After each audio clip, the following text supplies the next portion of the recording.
Yeah, I remember the rivalry me and Magic had. So one time we were going back and forth, kept getting buckets on each other. I come down with the ball and Magic goes for a steal and misses. He does it again and I pull the three and swish it in his face. That's when I look at him and say, stop picking at it. It's not cotton. Larry Bird, you don't realize how big Larry Bird is until you stand there close to it. So he walked by us. He says, y'all those college guys? And we was like, yeah, we the college guys. And he looked at us and he said, get some rest. It's going to be a long week, and walked off. And we get back to the hotel and Rodney Rogers said, hey, Larry, you ain't hit a jumper since 84. We ain't think none of it. The next day we came in and I never seen this. And this one I was like, this is a different breed. Larry Bird got the ball on Rodney Rogers, and every time he was about to make a move, he told him what he was going. You want to know the moment that defines Larry Bird? It wasn't a championship game or an MVP ceremony. It was April 1992, his second-to-last NBA game ever, when a broken-down Bird dropped 49 points on the Trailblazers while basically playing on one leg. His back was shot, his heels were destroyed, and doctors told him he shouldn't even be walking. But there he was, torching one of the best teams in the league like it was 1986 all over again. That game tells you everything about Larry Legend. Even when his body was falling apart, his mind and his will made him unstoppable. But to really understand how a slow white kid from a town of 2,000 people became basketball's most feared assassin, you need to know where this story actually begins.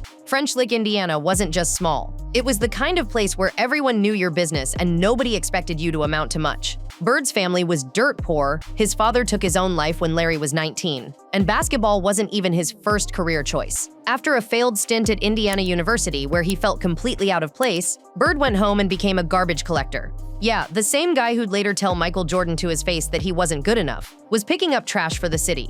His mother, Georgia, had to basically drag him back to Indiana State, and even then, nobody saw what was coming. But once Bird committed, everything changed. He turned a nothing program into a national powerhouse, going 33-1 his senior year and dragging them to the NCAA championship game. NBA scouts who'd written him off as too slow suddenly realized they were watching something different, a player whose brain operated on a frequency nobody else could access. The psychological warfare started the moment Bird entered the NBA, and nobody was safe. There's this Christmas game everyone talks about where Bird literally walked over to the opponent's bench before tip-off and told them exactly where he was going to hit the game winner from. Not just that he'd win it, but the exact spot on the floor. Then he went out and did exactly that.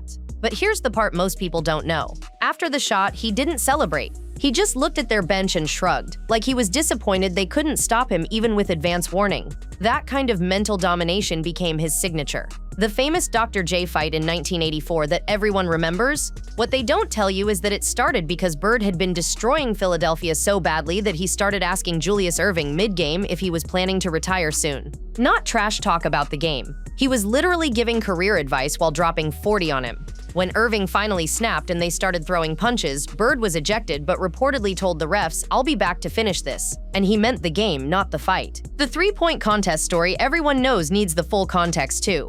When Bird walked into that locker room in 1988 and asked who's coming in second, he wasn't just being cocky. He'd already won it twice, and the NBA had literally changed the rules to try to make it harder for him. They added a Moneyball rack specifically because Bird was too dominant. His response? He won anyway, hitting his final Moneyball with his finger raised before it even went in. Craig Hodges, who was supposed to be his biggest competition, later admitted he knew he'd lost the moment Bird said those words. The mental game was over before the physical one began. Hey man, you can't put no white dude on me. That is straight disrespect. Alright? Don't put no white dude on me. So check this out. So the next year we come back, and I got somebody for your ass, right? Yeah.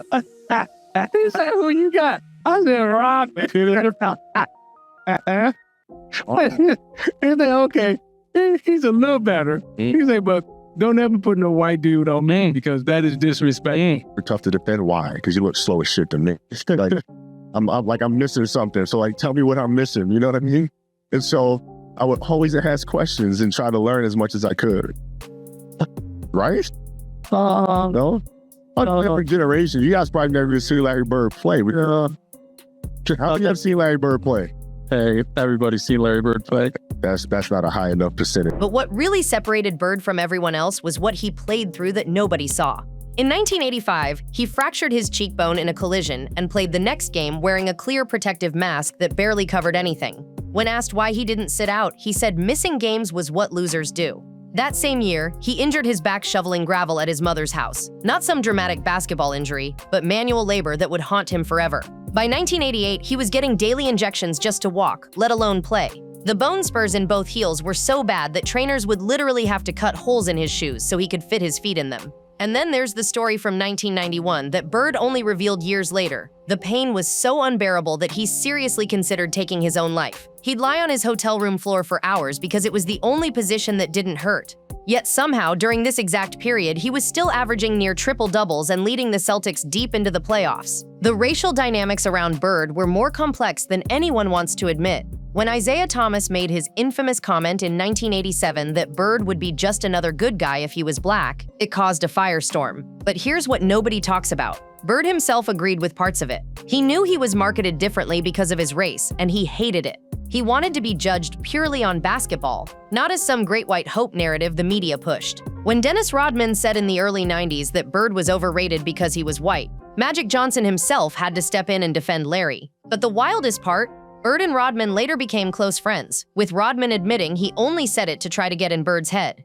It didn't work. Bird dropped 40 on him the next game and told him that's for disrespecting basketball as he walked off. The mental destruction Bird inflicted on opponents went beyond trash talk. Chuck Person once claimed he was going to be the new Larry Bird, so Bird systematically destroyed him every time they played, including one game where he told Person before tip-off, "I'm going to score more in the first quarter than you will all game," and then did exactly that. Xavier McDaniel tells the story of Bird walking up to him before a crucial possession and saying, "I'm getting the ball right here and I'm shooting it in your face." McDaniel knew it was coming, positioned perfectly, and Bird still drained it. The left-handed game against Portland in 1986 might be the ultimate flex. Bird played 3 quarters shooting exclusively with his offhand, scored 47 points, and only switched back to his right hand to close out the win. When asked why, he said he was saving his right hand for the Lakers the next night. After retiring, Bird proved his genius wasn't limited to playing. He became the only person in NBA history to win MVP as a player, Coach of the Year, and Executive of the Year. As coach of the Pacers, he took a team nobody believed in to the NBA Finals. As an executive, he drafted Paul George when everyone said he was reaching, built the team that pushed LeBron's Heat to 7 games, and made trades that seemed crazy until they worked perfectly. In 2023, Bird stirred up controversy again when he said the modern NBA was too soft and that players today couldn't handle the physicality of his era.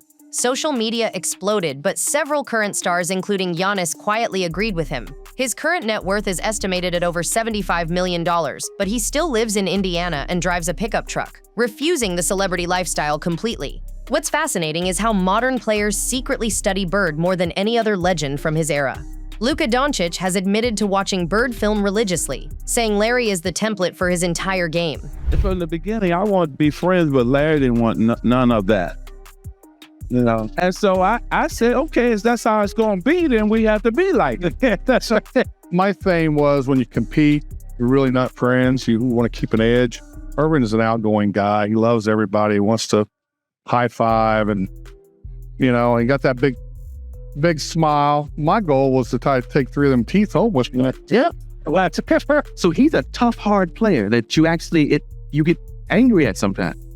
Everybody does. I mean, it's just a common thing. If anybody, if you had 273 professional athletes here, a professional basketball player, and you say who's the dirtiest player in the NBA, you know, I say 95%, I say like Lambeer. Jason Tatum has a shrine to Bird in his house. Not Jordan, not Kobe, but Bird. Analytics prove Bird was decades ahead of his time. His shot chart from the 80s looks like a modern NBA player's, avoiding mid-range and focusing on threes and paint shots before anyone knew that was optimal. Recent viral clips of Bird's passing have younger fans shocked, not realizing he averaged more assists than many current point guards while also dropping 25 to 30 points nightly. Here's the paradox of Larry Legend that nobody can figure out. He's simultaneously the most respected and most underrated player ever. Every legend who played against him puts him in their top 5, yet casual fans often leave him out entirely.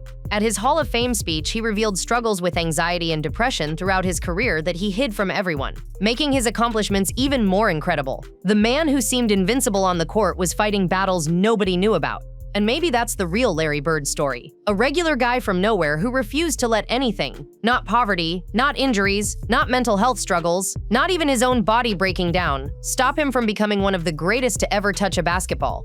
His legend doesn't need mythology or exaggeration. The truth is already more incredible than fiction. And every year that passes, as basketball evolves and changes, Larry Bird's game looks more and more like it was designed for today. That's not nostalgia talking. That's just recognizing genius when you see it. Because in the end, Larry Legend wasn't about athleticism or flash. It was about something deeper, something that can't be measured in stats or highlights. It was about the absolute certainty that when the game mattered most, Larry Bird would find a way to win. And 4 decades later, that certainty still sends chills down the spines of everyone who witnessed it.